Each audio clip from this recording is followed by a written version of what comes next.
Y esto es The Wallflowers con One Headlight. 1:33 y bueno, empezamos a indagar ya hace algunas semanas, ¿no? Con el tema del aumento de los alquileres, el valor, las expensas. Siempre estamos como girando en torno a eso porque la crisis habitacional que se vive es realmente muy grande, sobre todo en las grandes ciudades, ¿no? Y nos topamos con un informe de hace algunas semanas que dice que el 10% de las y los propietarios con más inmuebles de la ciudad de Buenos Aires concentra más de un tercio del total de la tierra urbana. Desde la Asociación Civil por la Igualdad y la Justicia, ASIG, realizaron este informe, los dueños de la ciudad. El objetivo, aportar datos. Bueno, te tiro algunos datos. A ver. 96,5% de las y los propietarios son personas físicas. Apenas el 3,5% son personas jurídicas. Sin embargo, estas entidades tienen el 11,9% de las propiedades de la ciudad. Y hay más, pero vamos a hablar con él, con Fernando Berkovich, sociólogo del programa Derecho a la Ciudad de ASIG, de la Asociación Civil por la Igualdad y la Justicia. Bueno, Fernando, bienvenido. Mariela y Matías te saludan en Sin Fin. ¿Cómo va? Hola, ¿cómo están? Bueno, ahí, tratando de digerir estos números que no son fáciles, ¿no? En medio de esta crisis somos todos inquilinos acá y bueno, tenemos ese temita también, ¿no? Viendo cómo es cada vez más difícil acceder a la casa propia, pero también cómo se van concentrando esas propiedades en pocas manos. Claro, lo que quisimos hacer con ASIG es un poco analizar algo que no se analiza tanto, que es el mundo propietario, ¿no? Como vos decías, bueno, hay un proceso en el cual hay cada vez más personas que alquilan y menos personas que pueden acceder a una vivienda propia, y bueno, detrás de eso la hipótesis de que hay un proceso de concentración de esos inmuebles en menos manos, bueno, no es una hipótesis descabellada. Entonces nosotros lo que hicimos fue hacer un pedido de acceso a la información a la AGIP, que es la institución de recaudación de impuestos de la Ciudad de Buenos Aires, y decirle, bueno, a ver, díganos cuántos inmuebles hay, cuántos propietarios hay, y a quiénes pertenecen esos inmuebles, obviamente todos datos anonimizados y demás, pero para saber más o menos la estructura propietaria de Buenos Aires. Y bueno, y vimos algunos datos que nos llamaron bastante la atención. No podemos hablar de un proceso de concentración confirmado porque nos dieron solamente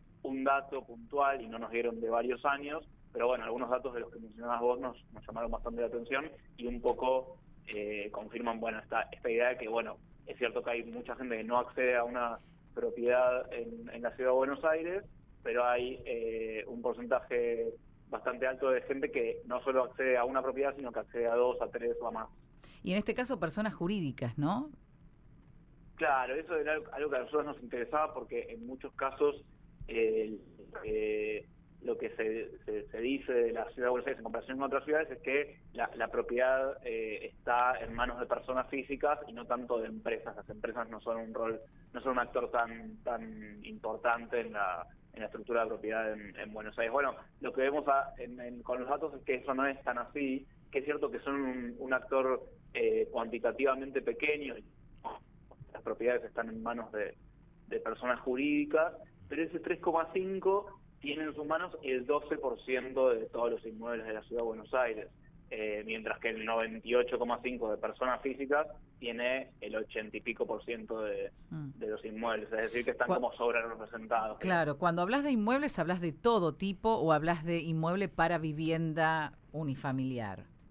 No, todo tipo de inmuebles. La información nosotros la pedimos desagregada según uso, si es vivienda o si es de uso comercial, o de otros usos, pero lamentablemente no, la JIP nos envió solamente los inmuebles sin discriminar por el uso, porque bueno, no tienen ellos supuestamente a dónde está destinado ese inmueble, ¿no? Y falta también el tema de desagregar si esas viviendas, esas propiedades en realidad están en sucesión, si pertenecen a las personas que dicen pertenecer, ¿no? Claro, bueno, eso ya es un tema más de fiscalización, digamos, por parte del Estado para cerciorar que lo que se declara es efectivamente así. Lo que sí vimos un dato, ya que mencionas esto de las sucesiones, un dato que nos pareció interesante fue el de los baldíos. Le pedimos también que nos diga, bueno, de estas propiedades cuáles son baldíos y cuáles son cuáles están edificadas, porque a nosotros nos interesaba también un poco hablar de lo que se llama ociosidad de la tierra urbana, ¿no? Así como en la industria uno puede decir, bueno, la industria tiene tanta capacidad ociosa, nosotros podríamos decir que tanto las viviendas vacías como los baldíos son de alguna forma la capacidad ociosa de la ciudad. Y lo que vimos es que hay una cantidad muy elevada de baldíos, alrededor de 6.500 baldíos. Pensá que la ciudad de Buenos Aires tiene alrededor de 12.000 manzanas, o sea que estamos hablando de un baldío cada menos de 2 manzanas.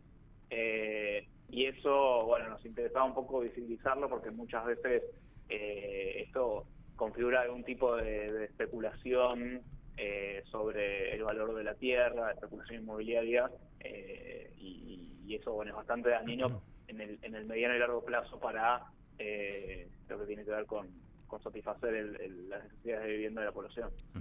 Fernando, justo hablábamos y nombrábamos la palabra Estado.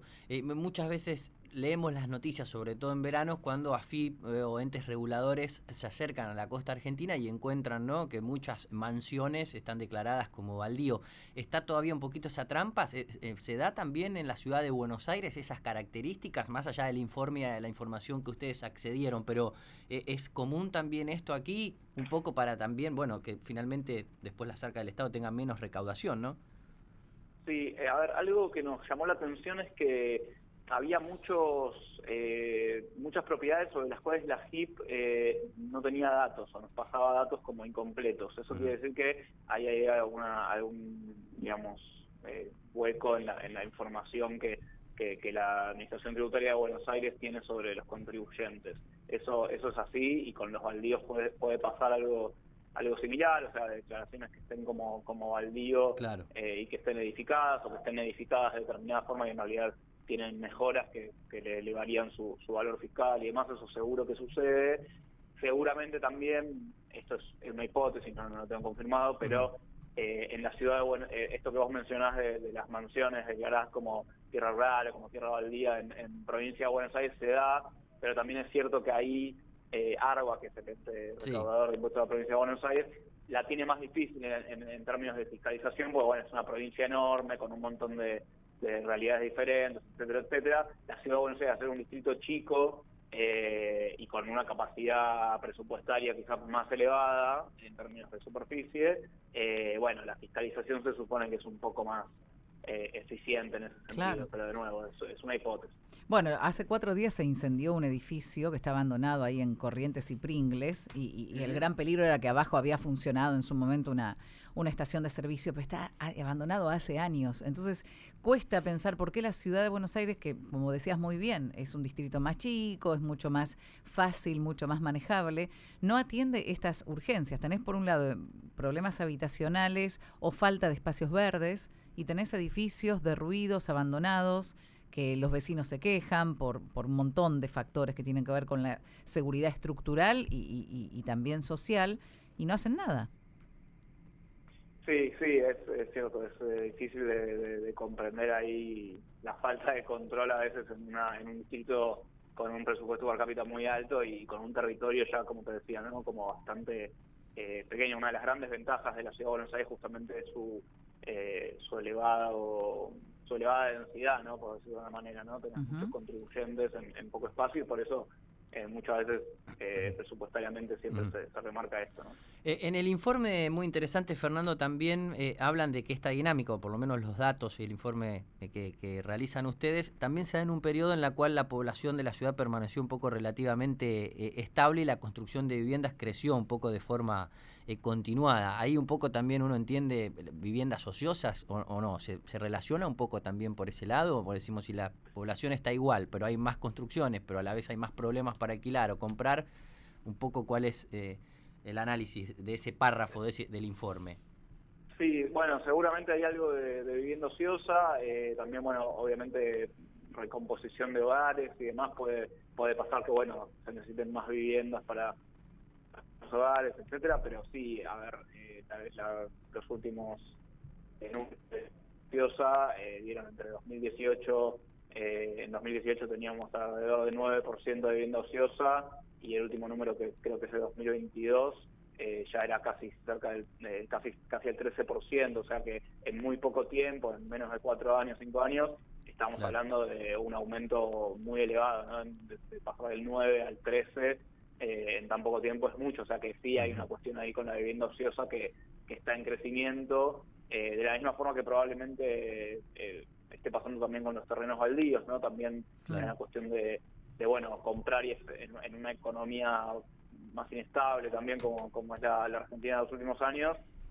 También el inversor inmobiliario por ahí prefiere comprar la tierra, ver qué pasa con el valor de la tierra, ver cuándo se abarata el costo de la construcción. Y bueno, esa especulación, por decirlo de una manera, que no, a ver, desde el punto de vista individual del empresario es comprensible, pero a nivel social es bastante dañino. Bueno, en el medio está la necesidad de que la ciudad empiece a ofrecer soluciones habitacionales realistas para la gente que quiere habitarlo. Y otra cosa que pasa con esto, ¿no? Si cada tanto vuelve el tema de aplicarle un impuesto a la vivienda ociosa, ¿sería beneficioso? O sea, ¿serviría para que ese 13% se pusiera en venta o en alquiler o no tiene sentido? Y a ver, si nosotros analizamos otras políticas de otras ciudades donde ese impuesto se puso en práctica, como puede ser el Uruguay, por ejemplo, en el Uruguay, si vos tenés una vivienda vacía por creo que es un año, a partir de un año te empiezan a cobrar el doble del impuesto inmobiliario en lugar de si estuviese ocupada. Y la realidad es que hubo un efecto de merma de la vivienda ociosa en Montevideo. Lo mismo sucedió en ciudades de Canadá, en Londres, donde también está este impuesto.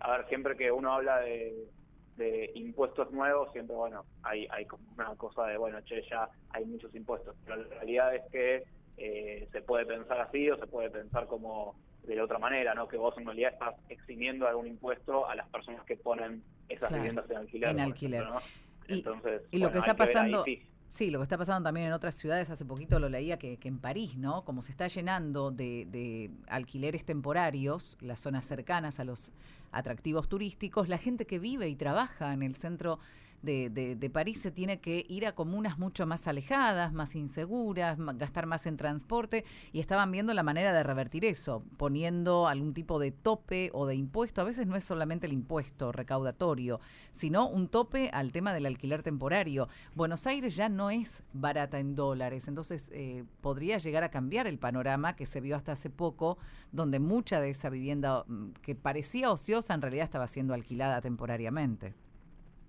Sí, yo creo que ahí hay algo de lo que vos decís, ¿no? Bueno, ha atravesado un momento donde ya no están baratas en dólares, entonces por ahí ese efecto Airbnb que le dicen empieza a bajar un poco, pero bueno, hay ciudades en el interior del país, no sé, como Bariloche, Salta, etcétera, para estar, tienen muchos problemas con la estacionalidad de departamentos ofrecidos en alquiler temporal, tienen una población estable muy alta y que necesita de sus trabajos, de sus lugares de desarrollo social y demás.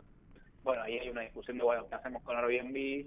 Sobre todo en estas ciudades turísticas bueno, por un beneficio, porque nos trae más turismo, por otro lado, el resto del que hacemos. Entonces, bueno, ahí yo creo que el Estado tiene que jugar un rol de algún tipo de regulación, administración, puede ser no a través de impuestos, como decías vos, como pueden pensar como en qué zonas sí, en qué zonas no, cuántos admitimos, digo, algo de razón que tiene cosas buenas y cosas perjudiciales. Entonces, bueno, ahí creo que muchas ciudades estuvieron ensayando alguna solución. Nunca es una solución, siempre alguna regulación, algún debate en torno a eso hay, y o sea, nadie decide, ninguna ciudad decide no ver ese fenómeno o no hacer nada con ese fenómeno. En todo caso, está en debate cuál es la mejor medida a tomar. Uh-huh. Fernando, hablando un poco de la coyuntura, el contexto, lo que tiene que ver el ley de alquileres, ¿eso puede cambiar un poco estos índices del informe presentado recientemente por ustedes, desde tu opinión, obviamente, no siendo futurología, pero sí conociendo un poco el paño? ¿Puede cambiar un poco? ¿Puede perjudicar? ¿Cómo está en estos momentos también con respecto a la sociedad a la hora de alquilar y demás? No, bueno, lo que nosotros ahora justo estamos desde ASIG lanzando una nueva encuesta de alquileres, que Sí. la primera la lanzamos en fines de 2022, principios de 2023, y bueno, lo que estamos queriendo ver es qué pasa con la derogación de la ley de alquileres, con la vigencia del DNU y cómo cambiaron las condiciones. Lo primero que estamos viendo es que efectivamente, como bueno, los medios así más grandes siempre destacan, es un crecimiento de la oferta y un no, como que no se disparó tanto el precio. Ahora, lo que seguramente, y ya hay algunos datos ahí dando vueltas, esté pasando es que las condiciones de alquiler hayan empeorado bastante, ¿no? Sean contratos más cortos, Claro. sean indexaciones trimestrales atadas al IPC y determinadas cláusulas bastante leoninas, ¿viste? Como se les llama, que siempre benefician a una de las partes. Entonces, bueno, ahí hay que ver, bueno, liberaste, aumentó la oferta, por ahí no se dispararon los precios todavía, porque también es cierto que se habían disparado mucho en el último año, pero bueno, a cambio, ¿qué tenés? ¿A qué alquiler accedes cuando accedes a un alquiler? Un poco se podía hacer el paralelismo con una reforma laboral, no sé, como, bueno, vos haces una reforma laboral donde, no sé, dejas de pagar vacaciones, dejas de pagar aguinaldo, etcétera, etcétera, y si bueno, de repente subió mucho el empleo formal. Bueno, pero ¿cuál es el empleo formal ahora? Claro. Bueno, un poco parecido pasa con los alquileres, me parece. Exactamente. Bueno, todo este informe con todo el desglose detallado lo encontrás en asig.org.ar. La ciudad en pocas manos, el 10% de las y los propietarios con más inmuebles en Cava concentra más de un tercio del total de la tierra urbana. Te agradecemos muchísimo, Fernando, la claridad de tus conceptos y bueno, estamos al habla para cualquier momento cuando lo necesitemos y cuando vos también necesites contarnos algo. Dale. Bueno, gracias a ustedes. Ahí lo teníamos a Fernando Berkovich, sociólogo, es parte del programa Derecho a la Ciudad de la Asociación Civil por la Igualdad y la Justicia.